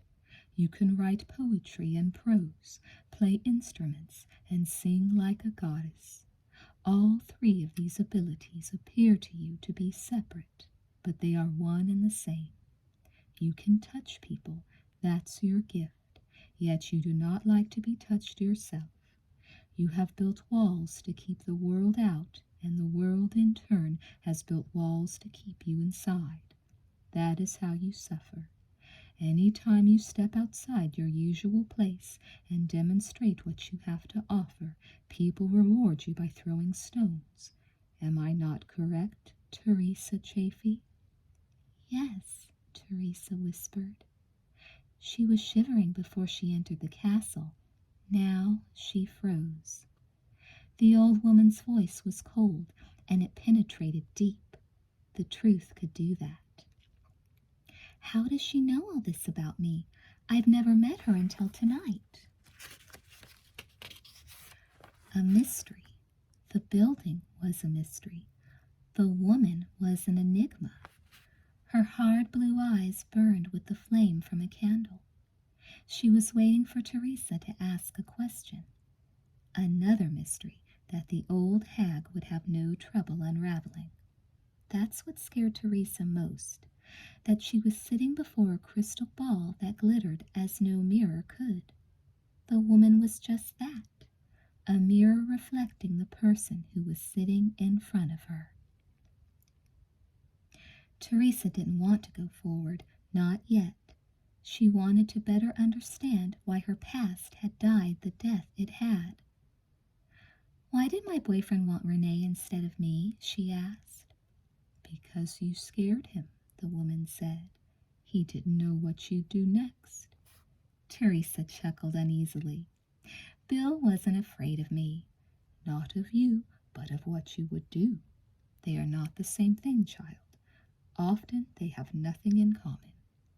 Was there another reason? Teresa asked. The reason I have given you is enough, but if you must have another one, I'd say Renee and Bill wanted to be close to each other in a way neither wanted to be close to you. Because the woman paused to scratch her chin with a long golden nail. They couldn't understand you. People always fear what they cannot understand. You come back to fear, Teresa said. You come back to it. I merely speak what I see. What do you fear, child? Teresa suddenly felt defiant. It was not pleasant having her brain picked, even when she'd asked for it. But was that true? She hadn't exactly asked to have her fortune read. Free had just dragged her into this place. You tell me, Teresa said. You are afraid to be alone. She consulted her paper again. But you can have love in your life if you don't care how much it costs. You can have it tonight, now, in this place. But you do not want love. You want adoration, and that's cheap. How much do you want to spend tonight, Teresa? Teresa stammered. I don't understand what you're asking. The woman leaned closer. Her dark blue eyes, though, did not move in sync with the rest of her. They seemed, for a moment, stuck in the space they had occupied since they had entered the room. The eyes could have slipped back into the old woman's forehead. They appeared to peer at Teresa from beneath the weathered flesh, from a perspective that had nothing to do with modern-day humanity. Teresa had mentally compared the woman to a witch when she first saw her. Now she believed the comparison valid. The woman terrified her. The hag twisted her thin red lips once more into that grotesque thin line that was supposed to pass as a smile. "How come you haven't asked me why Bill didn't want to sleep with you?" the old woman asked. Teresa swallowed and lied. "I did sleep with him."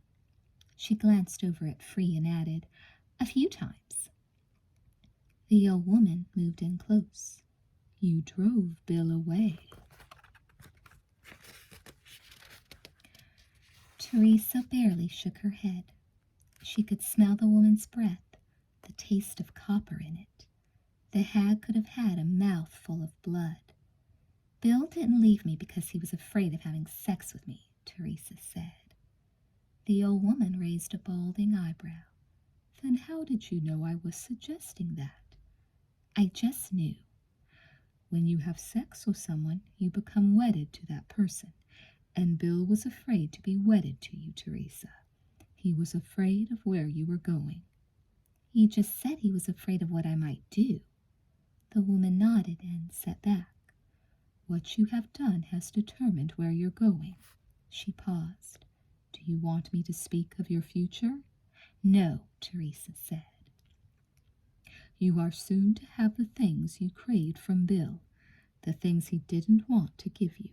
"I told you not to tell me." The old woman cackled. The sound was like the screech of nails on a chalkboard. "Why shouldn't I tell you? It doesn't cost you or me a cent. My advice is as cheap as the things you are about to receive." Teresa stood. "Thank you for your time.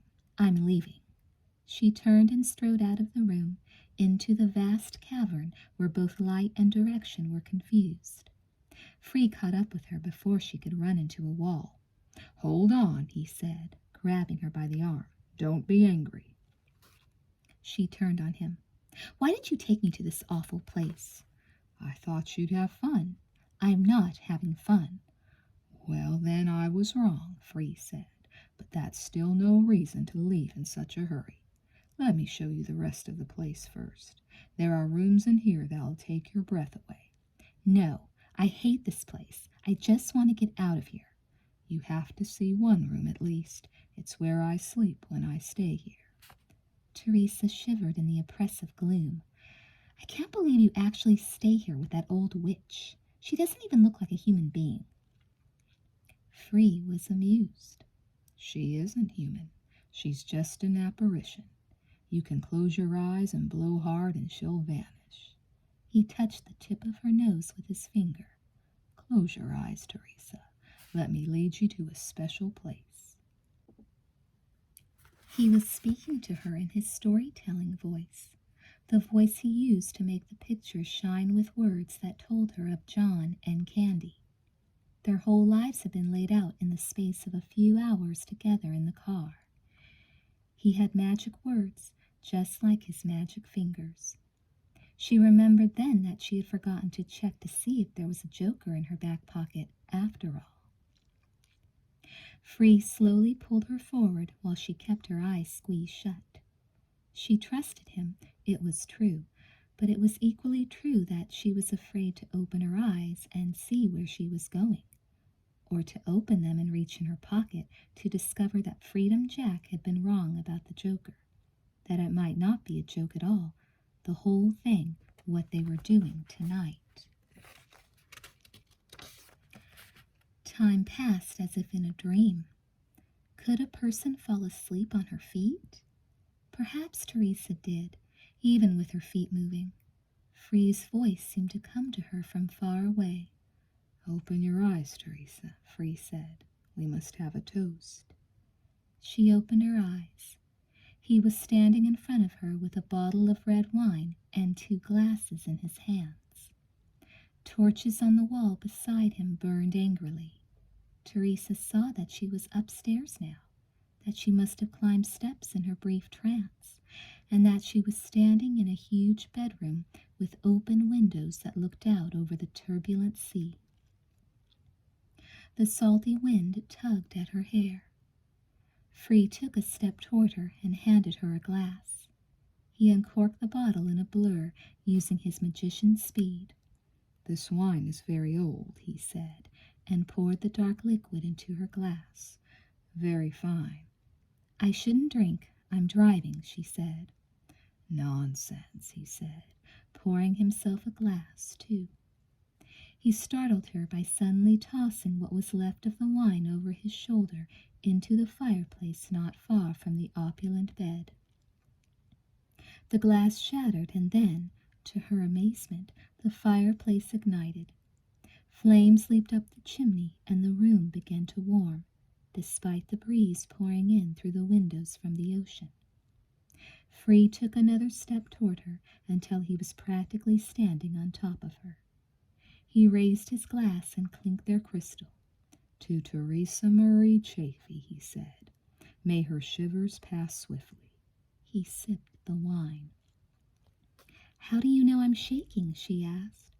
"I know your wrist hurts. I know you feel sick to your stomach.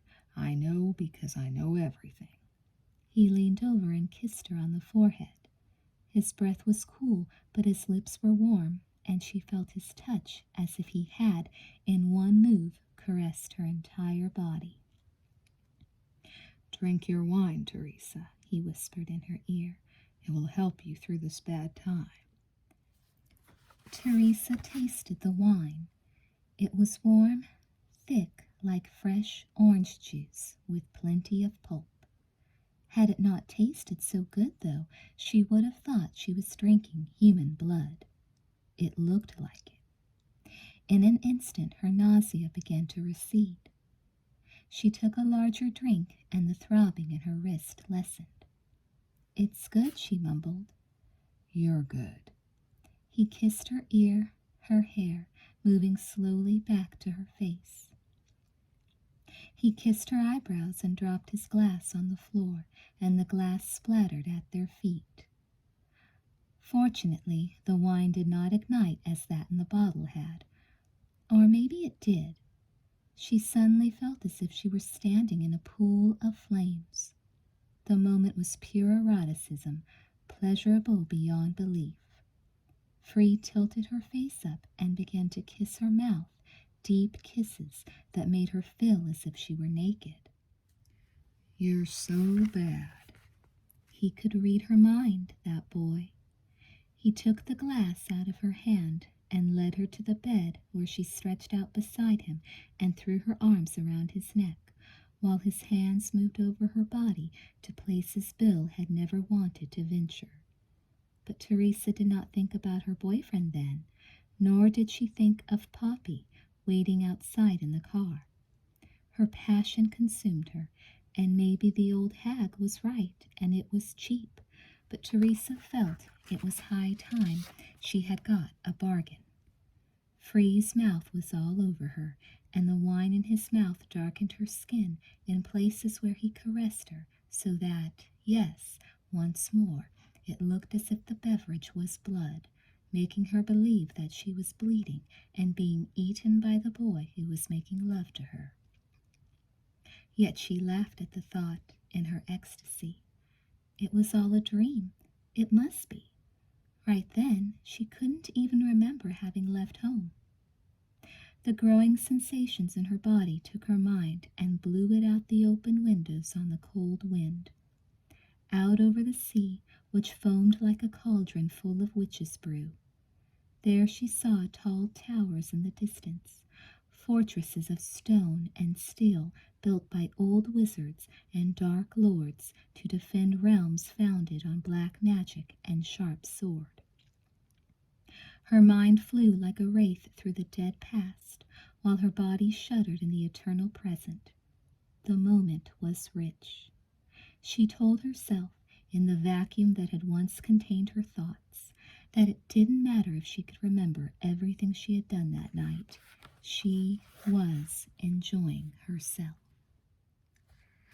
Chapter 10. They drove north through the storm. Teresa didn't know what time it was. She had left her watch at the old hag's place, along with her virginity, wrapped in sheets wrinkled with fading pleasure. Her bodily aches had returned. They had been there the moment Free shook her awake and told her to get dressed because they had to hurry. Along with all her earlier complaints, her head now hurt. She longed for a couple of aspirins. She didn't know what the hurry was, but Free said they had to get somewhere before the sun came up. She hoped Poppy wasn't still planning on seeing her father, the priest. Free sat silently beside her, staring straight ahead at the road. It was Poppy's turn to speak, and she was narrating the remainder of Candy's tale. As I said, Candy had a newborn baby, no money, no skills, and no man, Poppy said. But she loved her little Johnny, and Candy blossomed when she was in love. She stayed in Oregon, but moved to Portland so that she could try to go back to school. At first that wasn't possible. Johnny needed too much attention, and she had to remain on welfare and stay at home, which was a postage stamp-size apartment. She drew a lot during these days, mainly sketches of her son. She couldn't afford a camera or film to take pictures of him. She refused to ask anybody for help. Henry, her parents, she didn't want charity from anybody. She despised being on welfare and got off of it as soon as she could. It was a big deal for Candy to be self-sufficient. She felt it had been her dependence on John in high school that had led to so much misery in both their lives. Where John was, what he was doing, she had no idea. She had tried again in vain to find him, yet she knew in her heart that he was not doing well. It was almost as if, when she held her son, she could feel John's pain. Candy had discarded the idea of becoming a doctor, and with a kid to raise, she didn't want to risk trying to make it as an artist. When Johnny was 1.5 years, old enough to be left with a sitter, she took a job as a waitress at a nearby restaurant and began to attend night classes at the University of Oregon. The classes she had taken at Berkeley were transferable, and she set to work trying to get into a nursing program at the university. It was a long way from being a doctor, but that didn't bother Candy, because as a nurse she would still get to help people. Also, from research she knew that nurses could have control over when they worked. They could do 3 12-hour shifts and take the rest of the week off. Candy thought that would be perfect. She could support herself and her son and still be around to watch him grow up. Candy was able to enter the nursing program after only 1 more year of regular courses. The studying was hard for her, particularly when she was tired from working and taking care of her son. With her job, she made little more than she did on welfare, but Candy began to feel pride in herself and her abilities. The program lasted 2 years, and she made it through. She didn't graduate at the top of her class. In fact, she almost failed a couple of courses. But when she went searching for a job, the hospital scarcely glanced at her grades. She was an RN, and they were in short supply. She got a job almost immediately, and for the first time in a long time, she had money for herself and her son, who was now almost ready to enter kindergarten. The first thing Candy bought was a new car. She had spent the previous 3 years riding around town on a bike. She was in good shape, but she was tired of not being able to sit in comfort and listen to the stereo while she went from place to place. The car was nothing extravagant, a stripped-down import, but she loved it. So did Johnny. He liked to sit up front and point out and name everything in town. He had an extraordinary vocabulary for a kid. He was smart as a whip. Candy thought he would be the one to become a doctor. In fact, she began to call him Doc, which made him laugh. On a rare trip down to L.A. to visit her parents, Candy met a guy. He wasn't a doctor. He worked nights as a custodian at a local high school. That may not sound glamorous, but he was. His name was Clyde, and he was almost as wild as John had been. Candy liked him right away, and he fell head over heels for her. They met at a park near her parents' house. She had brought Johnny there to fly a kite. Clyde was chasing the ducks down by the pond. He said his niece wanted one for her birthday, and by golly, she was going to have one. They never did catch a duck, and Johnny let go of his kite and the wind took it away. Clyde got her number, though, and called her the same night. They went to dinner and a movie, the same thing the next night. Candy wasn't in L.A. long. She was back home in Oregon only a few days when Clyde showed up at her doorstep. He said he happened to be in the neighborhood. Clyde pursued Candy inexhaustibly. Every weekend he drove up from L.A. to Portland to see her. He was serious. He asked her to marry him when they had been going together 3 months. Candy laughed the first time he asked. She thought he was joking. But then he brought her a diamond ring the next day. She was afraid to try it on. She liked Clyde. She may even have loved him, but it was all happening too fast for her. She told him she needed some time. One thing, though, that might surprise you. Clyde was able to talk Candy into moving back down to L.A. Recently, Candy and her parents had grown closer. They loved Johnny, and Candy decided it was unfair to deprive them of the company of their only grandchild. Also, Oregon was beautiful, but it wasn't home. Candy was an L.A. girl, even with the city's smog and traffic and other problems. She moved back and got her own apartment, even though Clyde objected. He wanted her to live with him. She couldn't, yet she was moving closer to accepting his marriage proposal. Clyde didn't plan on remaining a janitor forever. Now that he no longer had to drive up to see her, he switched to working days so he could go to school at night. He wanted to be a school teacher. He loved working with kids. He got along great with Johnny. Candy would watch the two of them playing together and wonder what was making her hesitate. She didn't wonder too long to realize what it was. She didn't love Clyde the same way she had loved John. It was the same old thing she had experienced with Henry.